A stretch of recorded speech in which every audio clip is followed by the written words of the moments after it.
এই প্রথম দেখতে পেলাম যে গাছ থেকে কোদাল দিয়ে কাটার পারে। আসসালামু আলাইকুম, আপনারা সবাই কেমন আছেন? আমিও আল্লাহর রহমতে ভালো আছি। আমার ভিডিওটি কাছে কিংবা দূরে, দেশ কিংবা দেশের বাহিরে যারা দেখছেন তাদেরকে অসংখ্য ধন্যবাদ।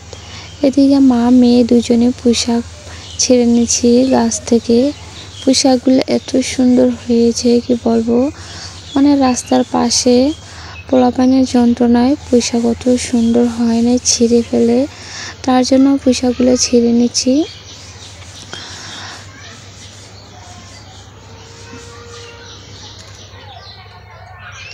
এই পুঁইশাক দিয়ে নার্গিসকে বলবো পুকুরে মাছ দিয়ে রান্না করতে।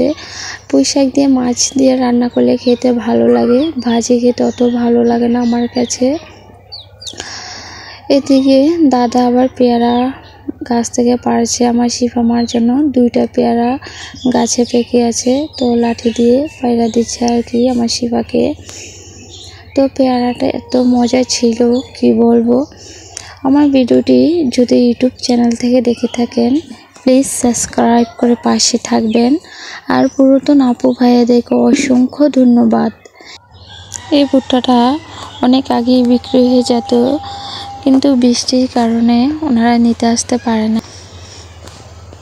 বৃষ্টি এসে মানে মাটি ভিজে থাকে, তো ভুট্টাও ভিজে থাকে, তো ওনারা বলে যে আরও শুকানো লাগবে। এরকম করতে করতে 9 দিন ধরে এই ভুট্টাটা শুকাইলাম। এদিকে হচ্ছে দাদার গোয়াল ঘরে চলে আসলাম গরু শিফামাকে দেখানোর জন্য। আমার শিফামা বা গরু দেখার জন্য পাগল। আমার ভিডিওটি যদি ফেসবুক পেজ থেকে দেখে থাকেন ফলো দিয়ে পাশে থাকবেন। তো গোয়াল ঘরে 2টা গরুই আছে দাদার।